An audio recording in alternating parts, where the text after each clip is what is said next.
There it goes. All right. Hey, everybody, it's your boy SergDragon, and welcome back to another edition of the Heavens Monsters podcast. With me today is Mike Henry. Welcome back, and I hope you all enjoyed Wrestlemania. Chris Petrie. Too sweet. Today we will cover both WrestleMania Part 1 and WrestleMania Part 2 of, how many times am I going to say it? WrestleMania 36.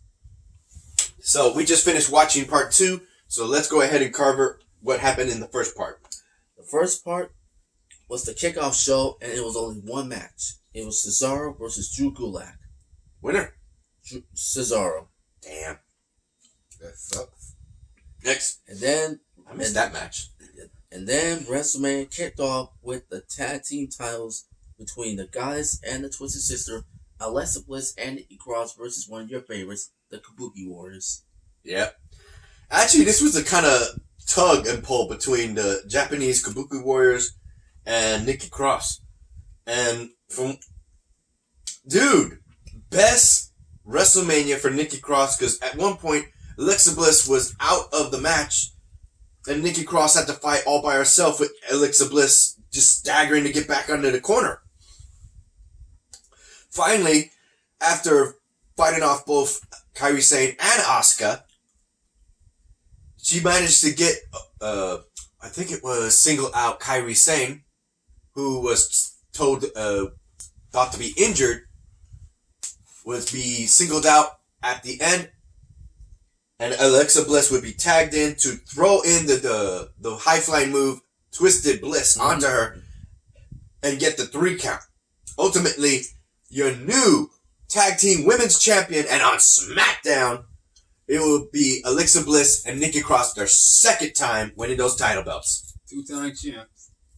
History making, boys. Mm-hmm. And that's the fun part, because now that they are the champions, this will hopefully be an uprising for more opportunities for the women to tag team, since they're all at the Performance Center.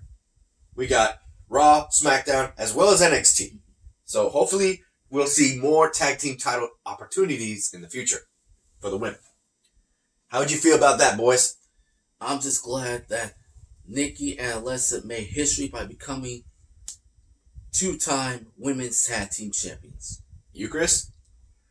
Now that Alexa Bliss and Nikki Cross are the 2-time champs, who's going to be facing the new champs on SmackDown? Good question. And that's if it's SmackDown. Could be from NXT or another tag team from Raw, for all we know. And that's if they got them. And with that, next match. There was a question mark that Elias was going to compete despite getting knocked off the balcony by King Corbin. Uh-huh. But it was a singles match between him and King Corbin, and the winner belongs to Elias. Yep. King Corbin was already trying to say that he won this match, and when Elias came down, he said, "How?" Elias would jump him, hit him with the guitar on his back before the match start to get a chance at equalizing their injuries. Ultimately, King Corbin then tried at the very end to try and cheat by having his big ass legs on the top rope. Referee saw it, and then he's already trying to say, "I don't know what you're talking about. Why not?" Elias then goes and pulls him up and holds his tights, the back of his pants, holding him up to get him that leverage, which was cheating. But hey, if you're going to cheat, I'm going to cheat. Basically the rules, because Elias is a former heel, so he's not too... he knows those tricks. Like walk without Elias. Walk with Elias. Well, now it's walk without Elias. That's what I said. That was back when he was heel. But he got him, and King Corbin is livid, and he lost at WrestleMania. Because he thought he was going to have a continuous winning streak, but nope. He got beat. Corbin got exactly what's coming for, decking Elias off that balcony, causing him that Elias is not going to compete at WrestleMania, but Elias did not back down. He got out, fought hard, and took care of that knucklehead Corbin. You, Chris? I'm glad King Corbin had lost. Embarrassing loss, like the other embarrassment he lost too. Nice. Alright, next match. The Raw Women's Championship between the Man versus Ronda Rousey's bestie, the Queen of Spades, Shayna Baszler. This match was good. They fought tooth and nail, but at the end, it was kind of iffy because in my mind, I didn't think about it at first, but then I had to think about it when I did. And it was kind of like the same thing that happened to Ronda Rousey at last year's WrestleMania. Yeah. She pulled over and used a pinfall move Yeah, that had both her shoulders on the mat and got her the win. that was last year, and now this year, Yeah, she didn't tap. She didn't hit her with a finisher. She just rolled her over and put her in a predicament where she couldn't get out. And Shayna Baszler is not livid. She's just like this. She's like, she can't believe she got me with that. Same thing that happened. Same thing that happened to her best friend Ronda Rousey. Exactly. So far, the Man has beaten 2 members of the MMA Horsewomen, and she is still the longest running Raw Women's Champion of all time for 363 or 4. She's held the title for 1 year. 1 year. Really? Yeah, dating back to last year's WrestleMania. Yeah, did she lose that title at one point? Remember, she lost to Charlotte, what the hell about Lacey Evans. Remember Money in the Bank last year? Uh-huh. When Becky had to bend not 1, but 2 titles? She beat Lacey. That was back then. For the Raw title. Yeah, and now she had to face Charlotte when Charlotte was on SmackDown. Oh, damn, you right. Yeah. 36 days. Oh, 30. 300. 365. No, 68. Leap year. That was a leap year last year. Go figure. Yeah, like I said, she lost to Charlotte with a SmackDown, but she didn't lose the Raw, so she held the Raw title since last year's WrestleMania. What do you think about that, Chris? That was a good match against Shayna Baszler and Becky Lynch. With Shayna Baszler have her in that Speak up, Chris. Speak up. that clutch maneuver, and Becky Lynch have warmed her up. Warmed her up? Yeah, and Shayna Baszler let go of that maneuver, but she didn't. And Oh, the Kimura clutch. Yeah. That's what you're talking The about. chokehold. Yeah. Yeah, she kept going for it multiple times, and she kept getting out. I see what you're talking about. But Becky escapes, so the question is, who is next in line for Becky's title? Better question. Who do you want? Because we know she's beaten Charlotte, she beat Shayna, she's already beaten Natalya, she's beaten every single woman, but tune in to part 2 to see if Becky Lynch could face the Nightmare Rhea Ripley, which we'll get to that in part 2 of the podcast. Yeah, not to mention, I'm thinking maybe Kairi Sane, but she just lost the tag team titles and thought to be injured. So that means she'll be facing one half of the Kabuki because she beat Asuka. But could she face the other half, which is, like you just said, Kairi Sane? I'm trying to think here. That's right. We can go back to the Elimination Chamber that had 3 Raw women participants. So, believe it or not, she hasn't yet to fight any of all 3 former Riot Squads. Oh yeah, Ruby, Sarah, and Liv. So those are some contenders right there, if you think about it. So we got Riot Squad, Rhea Ripley, and Liv Morgan. like I said, Riot Squad, Liv Morgan, Ruby Riot, Sarah Logan, 3 members. Rhea Ripley. Yeah, I said Ruby Riot. Yeah, Ruby Riot, Sarah Logan, Liv Morgan, 3 members of Riot Squad. And of course, Rhea Ripley, which we'll get to her in the second part of the podcast. Alright then. Next. Intercontinental Championship between Sami Zayn and Daniel Bryan. Oh my god. There was a whole lot of cheating in that. That was just not plain fair. Yeah, Cesaro and Shinsuke Nakamura came out and He took out Drew Gulak early in the night. That's what you said. I was wondering where Drew Gulak was. What the? He had to he lost to Cesaro and they had to go to the locker room to redeem himself. and they had to probably came back out and watch Daniel Bryan. Yeah, he just cheated the whole damn time. How did he win? Do you remember? Who cares? Sammy won. Thanks to his two goons. That's true. He got cheated out of his title shot for the IC title. I know, it's a weird way of saying it, but it's Intercontinental. Yeah, Intercontinental IC, that is. IC. And now the question is... IC title. Now the better question is, who's next in line for Sammy's IC title? Not Braun Strowman. No. We'll talk about that in just a bit. We could see some NXT call-ups, because after WrestleMania could be... Sheamus. Ooh. Could be Sheamus. Or we could see some NXT call-ups. Because Superstar Shakeup. Roman Reigns. Yeah, since he had to be taken out of the WrestleMania because picture. of the illness. Yeah. Leukemia. Yeah, leukemia that he had. Leukemia, there you go. Yeah, leukemia he had last year or two. It flared up. So he had to be taken out of WrestleMania. Shout out to Ryback for defending him on his podcast, on his live stream on YouTube. He said that if he didn't have that, then people can rightfully call him a coward.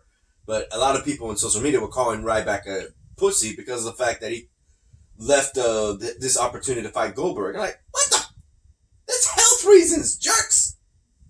Yeah, so that was cool to hear Ryback defend Roman Reigns. That was cool. What's next? Next, we have the triple threat ladder match for the WWE SmackDown Tag Team titles between Morrison, Jimmy Uso, and Kofi Kingston. Now, if you ask why, because The Miz got injured on the final SmackDown during that brawl, but unfortunately, The Miz is unable to compete, so WWE decided to make it Morrison, Jimmy Uso, and Kofi Kingston. Yeah, I was wondering where the other guys were in that match. They were probably giving the night off.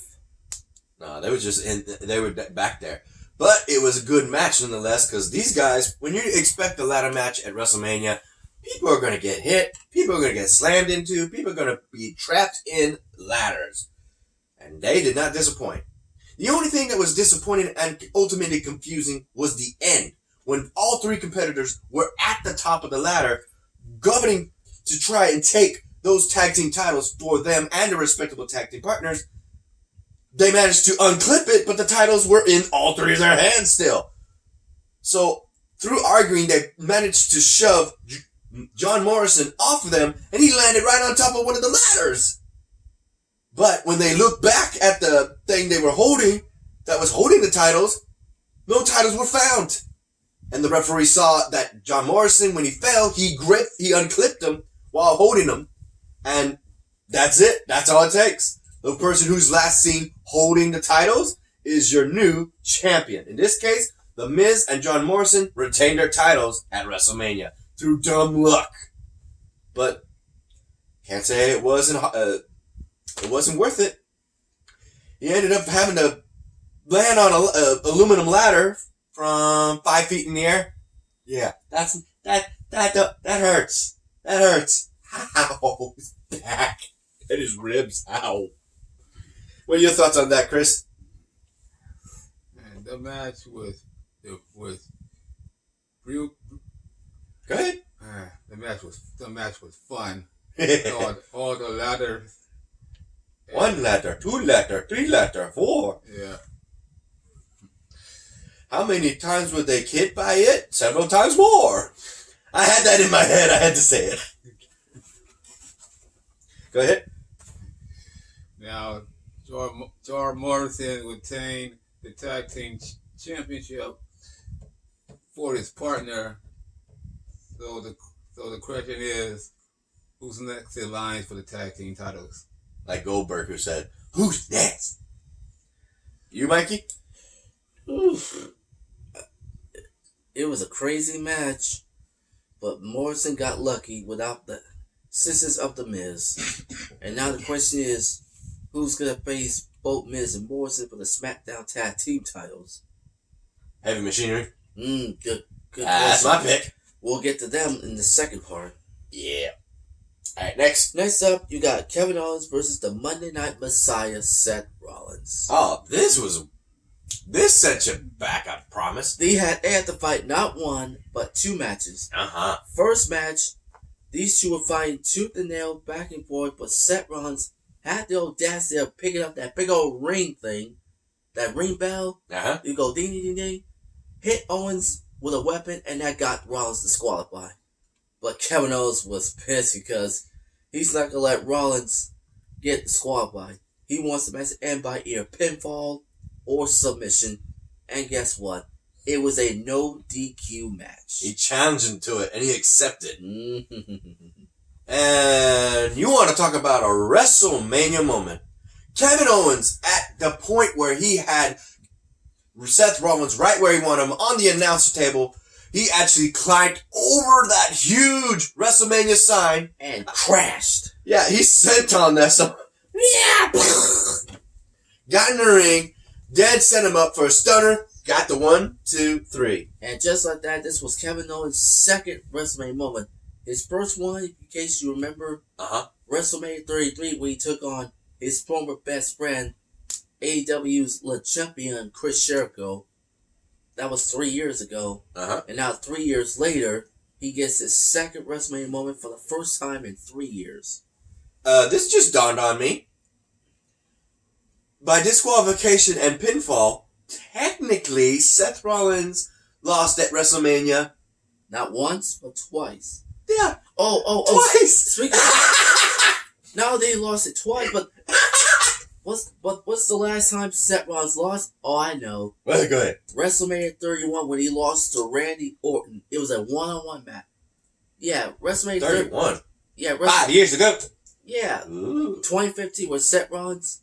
Hold the Mr. Money. It was not for the Money in the Bank briefcase. He lost to Orton one-on-one when Seth Rollins was a member of the Authority. That was the last time Seth Rollins lost. And now, 5 years later, he suffers not 1, but 2 WrestleMania losses for a total of 3 losses in his career. You, Chris, what did you like about that match? To be honest, I thought Kevin Owens was going to do Shape It Man elbow drop to the table. Nah. Yeah, but And what did he do? Go on, Chris, tell him. He did what you said, the senton on the table. I thought he was going for a frog splash. Yeah, wow. That's one of the other moves he does. Wow. The bull frog splash. Yeah. Nope, he went for the senton. Yeah. He went, get this ass. Ah! Anyway, so let's go ahead and move on to the next match. We were scheduled to have the Monster versus the Big Dog, but unfortunately, the Big Dog had to be... The Monster? The Monster Mom. The Icon Goldberg versus Roman Reigns. Yeah, Spear versus Spear. You got your stuff Old mixed school up. Spear versus new school Spear. Like I said, we were scheduled to have the Monster Mom Man. That's why I call him the Monster. We were supposed to? Yeah. That meant he wasn't even supposed to be... It was supposed to be Braun Strowman versus Roman Reigns, but... No, it doesn't. It was Goldberg versus Roman Reigns. Excuse me. It's okay. His brain's scrambled right now. Let me... hold up. Okay. We were supposed to have Spear versus Spear. The Big Dog versus the WWE Hall of Famer, Bill Goldberg. But unfortunately for Roman Reigns, he is unable to compete due to illness. So yeah, we covered the Monster of my man would take over Roman's spot and would take on the Hall of Famer, former WCW champion Bill Goldberg. So basically, it was Icon versus Monster, aka Who's Next versus Get These Hands. Yeah, that was one way of looking at it. Like, oh shoot. And in this match, when these two were when the bell rung, they didn't fight immediately. Braun Strowman walked up to Goldberg and said, "In all your career, you never fought or seemed like someone like me." And they just went to town. Goldberg hit Braun Strowman with three spears, and he couldn't put him down. I thought it was 4. It was 4? Nah, because what came next was not 1, not 2, not 3, but 4 power slams from Braun Strowman, the Monster on Men, to put down Goldberg. And he didn't pin him at any of those times. He just kept doing it. He just kept hitting him with the running slam. Power slam. God damn. And he held that title with pride, knowing that he beat an icon like him. Damn. And I'll give you this much, man. If he beat him in any other way, everybody be like, damn, Goldberg got his ass whooped. No, Goldberg got these hands. Yeah, here you go. Yeah. And just like that, we got the Monster taking over as the face of the franchise. He lost the Intercontinental, but now he is.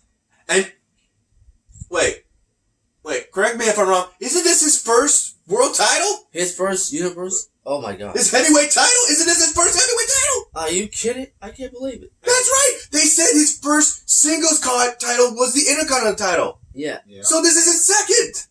And his first ever heavyweight title. There you go. I just realized that. I was just happy he won the title. I just forgot it was his first. And he got it at WrestleMania against Goldberg. First he won the tag team title when he teamed with the young kid. Then he won the Intercontinental title from Sami Zayn. Now he got the Universal title. No, he got it from Shinsuke Nakamura. Yeah, Shinsuke Nakamura. And Sami got it from him. Yep. That's what happened. And then he got the Universal title to Bill Goldberg. Yeah. So now we move on to the final part one. No, I'm about to say who is going to be next to get these hands. Oh, and the Universal Championship title match. Don't be surprised if it's the Big Dog, because remember. Yeah. After he heals up. But so before that, if I want to talk about dream matches, I want the Monster Among Men versus one of his iconic names, the Great White, Sheamus. Whoa, boy. Two big men, the Claymore versus a Power Slam. That's going to be good. I want to see him get train wrecked. I want to see Sheamus get train wrecked. You mean the bro kick? No, I'm saying Braun Strowman run away. No, that too. Sheamus on his part, but I want to see Sheamus get run over. Yeah, that's what I meant. So, how did you feel about that match, Chris? Man, Goldberg had lost the Universal title. The first Universal title against Brock with his wet title, and now he lost it to Braun Strowman, a blue title. Mm-hmm. He was gunning for that title, throughout his career since it came up. You know that? Yeah. Damn. Okay. You want some words, Mikey, or you want to move on to the next match? Like I said, I'm just shocked that Braun Strowman pinned the Hall of Famer, former WCW champion Bill Goldberg. The icon. Yep, the icon. But it was a great. Yeah. What could do is the Braun Strowman. Alright, and then we move on to the final part one, the Boneyard match. My favorite versus his. Undertaker versus AJ Styles. I love this match. I was wondering what they meant when it said at this location and others. I'm like, huh? Where the hell? What? What do you mean others? Where the hell's the Boneyard match? I don't know, but it was in a graveyard, and you could see it was a public graveyard because there was cars passing by. You could see the headlights of cars just passing by, wondering what the hell. AJ Styles, he showed up in the most, I don't know, weirdest way or disrespectful way to the Undertaker. He came in. What do you call those cars that have the coffins in it? The same. Hearse? A hearse? Yeah. He came in a hearse in a coffin. And his boys, the OCs, too sweet, pulled him out and he's playing his music saying, that's comfortable in there. I can see why he likes being in here. And he calls out the Undertaker, Taker, where are you? And boys, we were seeing this being developed from the dead man to a shirtless Undertaker to a bandana, a leather jacket, and a promo. We got it.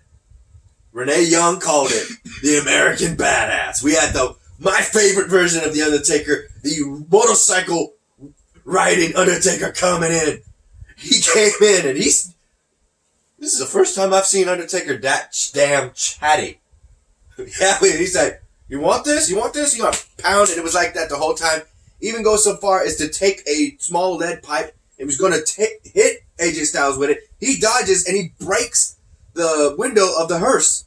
Yeah, that's how you say it? Yeah. A hearse? The hearse. And he goes and says, son of a bitch, you got me bleeding.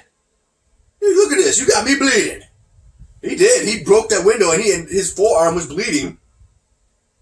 Throughout that match, the whole time, it was mostly Undertaker owning AJ Styles until the OCs, as well as some figures that look like his minions, you know, the ones that hold the torches and stuff. The Druids? The Druids, yeah. They look like, it was just hired guns. He says, we're going to do this, let's do it. Pow, pow, pow, pow, pow. He took care of the Druids, but the OCs and AJ Styles, who took a little stone tablet, otherwise known as a tombstone, and hit it across Undertaker's back, breaking it. Undertaker was breathing heavily after that, just kept getting wrecked. Until, at one point, he finally got him into that graveyard he dug up, him and OCs. Ultimately leading to the part where he was trying to get on that tractor and bury him like Kane did at one WrestleMania.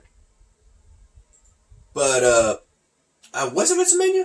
I don't think it was. Well, Yeah. what was it? Because that would mean that Kane won that match at WrestleMania. That wasn't at WrestleMania. It led up to WrestleMania. That's right. That's right. In which case, The Undertaker then popped up from behind him, and he's like, wait a minute. You were in the freaking grave. How'd you get behind me? The power of cut and editing footage. I love it. I love it. I love it. And he I was wondering, what was this about? Why did Undertaker say he's bringing his trio? Oh, okay. He was bringing his trio. A dark trio. I'm like, what dark trio? You didn't bring no friends when you got jumped earlier. He meant himself as Mark Calloway, the American Badass, and finally, the Dead Man. Because he was still talking. He was still trash talking. It's like, what? I think this is what you wanted, right? This is what you wanted. Why are you running?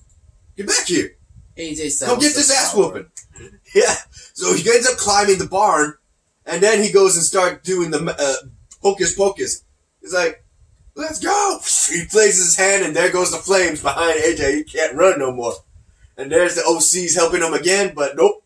They all get beat the hell out of, punched. Because that's what AJ Styles forgot. Undertaker is a brawler. He even said it. If he wasn't to be in WWE as early as he was, he would have been in UFC at its earliest, like Brock Lesnar did. He would have done it. He said he would have. So he was a brawler already to begin with. And then when he had the chance, he chokeslammed him over the building and said, this is what you wanted. Own it. And then he goes and throws him into the coffin. Well, actually, first he goes and makes it sound like he ain't. And then he goes and turns around and does that iconic big boot. Bam! Yeah. And then he goes and gets on the tractor and buries him alive. And all you see is your boy and his glove buried. That is it, AJ. The OCs are going to have to unbury AJ Styles. And with that being said, The Undertaker is now 25-2. And a lot of speculation is, could this be his last WrestleMania match? Part of me says I hope not, but there's only how many times left he can do this. Like I said, hey, the guy's he's getting old. He's old. Mm-hmm. He mentioned it too. He said, "How old am I, AJ? How old am I? What's my wife's name now? Huh? What's my wife's name?" Trying to talk smack. Yeah, he been talking smack about his wife this whole damn time. Even during that match, he said, "What's my wife's name?" 55. He's 55 years. Wait, I thought he was in his 80s. I'm talking about Undertaker. Yeah, he's 55 years old. Mark William Calloway, March 24th, age 55. Who the hell told me he was in his 80s? Somebody made a joke. But Undertaker's 55. He's not in his 80s.